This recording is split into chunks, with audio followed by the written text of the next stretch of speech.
नमस्कार. आज आपण बनवतोय फणसाच्या बियांची भाजी. त्यासाठी मी ह्या फणसाच्या बिया घेतल्यात 20 ते 25 असतील. त्या मी स्वच्छ धुवून सुकवून घेतल्यात आणि हा एक बटाटा घेतलाय कापून. हा बघा असा मीडियम साईजचा घेतलाय. तुम्हाला जसा आकार पाहिजे असेल तसं तुम्ही कापू शकता. तो मी पाण्यामध्ये ठेवलाय जेणेकरून तो काळा पडू नये म्हणून.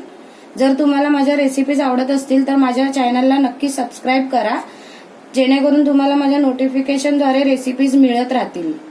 तुमचे काही सजेशन असतील तर मला कमेंट बॉक्समध्ये नक्की लिहून पाठवा. सर्वप्रथम आपण बियांच्या साली काढून घेऊयात.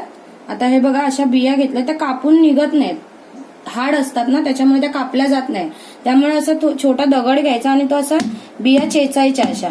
हे बघा अशा जेणेकरून त्या आपोआप लगेच साली निघाल्या जातात त्याच्या. हे बघा पटकन निघतात साली.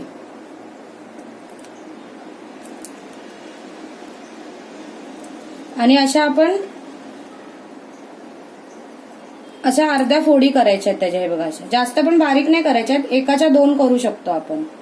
अशा प्रकारे मी सगळ्या बिया फोडून घेते. आता अशा प्रकारे मी ह्या दगडाने सगळ्या बिया चेचून घेतल्यात. हे बघा अशा ह्या पटकन साली निघतायत. आता हा दगड मी आहे ना गावच्या नदीमधून आणलेला आहे. कसा गुळगुळीत आहे बघा व्यवस्थित. ह्या दगडाचा खूप वापर होतो आपल्या जेवण बनवताना, लसूण चेचण्यासाठी वगैरे. खूप छान दगड आहे, गुळगुळीत असतो हा. नदीमध्ये मिळू शकतो हा गावी गेल्यावरती. आता मी ह्या बिया सोलून सगळ्या पाण्यामध्ये टाकणार आहे त्याचे अर्धे अर्धे भाग करून. तर मी सगळ्या सोलून घेते.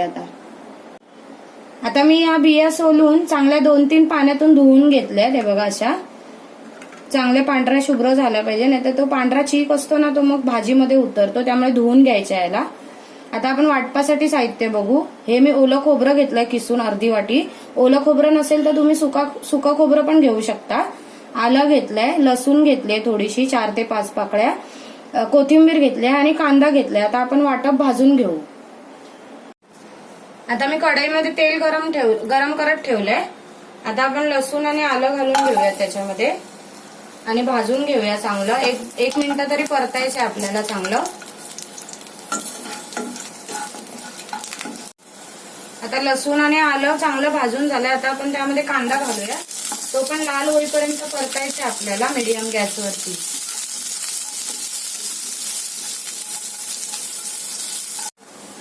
आता कांदा पण चांगला लाल झालाय.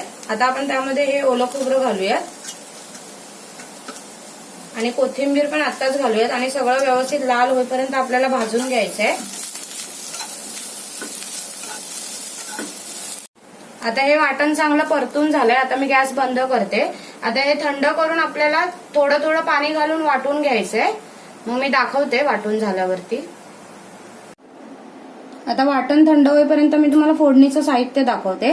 एक टोमॅटो घेतलाय बारीक चिरून, कांदा घेतलाय एक चिरून, 7 ते 8 कढीपत्त्याची पानं आहेत, एक हिरवी मिरची बारीक कापून घेतलीये, हळद घेतलीये, मोहरी घेतलीये, जिरं घेतलंय, हा गरम मसाला पावडर आहे आणि हा मालवणी लाल मसाला आहे, कोथिंबीर घेतली आणि मीठ घेतलंय. आता हे असं बघा ही पेस्ट झाली तयार वाटपाची. आणि मी मिक्सरच्या भांड्यामध्येच 1 वाटी पाणी घेतलंय. तेच आपल्याला यूज करायचंय. आता मी भाजी फोडणीला घालून दाखवते तुम्हाला. आता मी 2 ते 3 चमचे तेल घालते कढईमध्ये. ते चांगलं गरम होऊ द्यायचंय आपल्याला. आता तेल चांगलं तापलंय. आता त्यामध्ये आपण ही मोहरी घालूया, हे जिरं घालूया आणि कढीपत्ता पण त्यामध्येच घालायचा आपल्याला आणि मिरची पण लगेच घालायची. आता हे चांगलं परतून घ्यायचंय.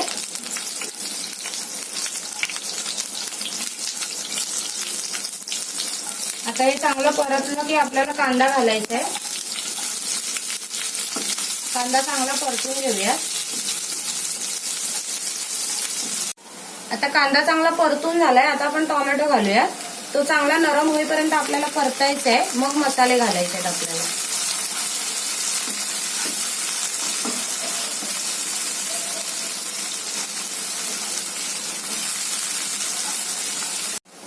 आता चांगला कांदा आणि टोमॅटो परतून झालाय. आता त्यामध्ये आपण मसाले घालूयात. हे घेतलेत ते लाल मसाला, हळद आणि गरम मसाला आणि मीठ. आता हे चांगलं परतून घ्यायचं आहे अर्धा मिनिट. आता मसाले पण चांगले मिक्स झाले. आता आपण त्यामध्ये हे वाटण वाटलंय ते घालूया. हे अर्धी वाटी वाटण आहे, ते पण आता चांगलं 2 मिनिटं परतून घ्यायचं आहे आपल्याला मीडियम गॅसवरती.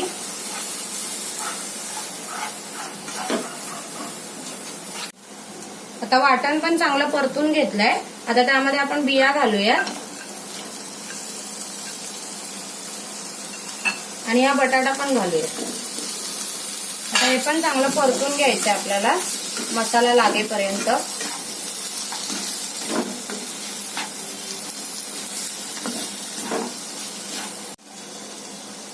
आता आपण त्यामध्ये हे मी वाटपाचं पाणी घेतलंय 1 वाटी, ते पूर्ण मिक्स करूयात आणि फास्ट गॅसवर आपल्याला उकळी आणून द्यायची आहे आणि मग झाकण मारून आपल्याला 15 मिनिटं शिजवायचं आहे.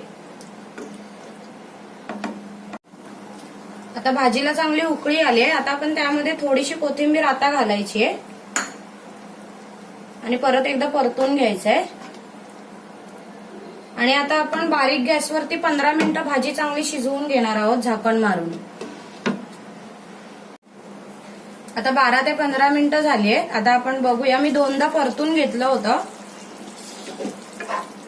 हे बघा चांगली भाजी शिजली गेली आहे. मी दाखवते. बिया पण चांगल्या शिजल्या आहेत. हे बघा चांगली भाजी शिजली गेली आणि बटाटा पण चांगला शिजला गेलाय. आता आपण गॅस बंद करूया कोथिंबीर घालून.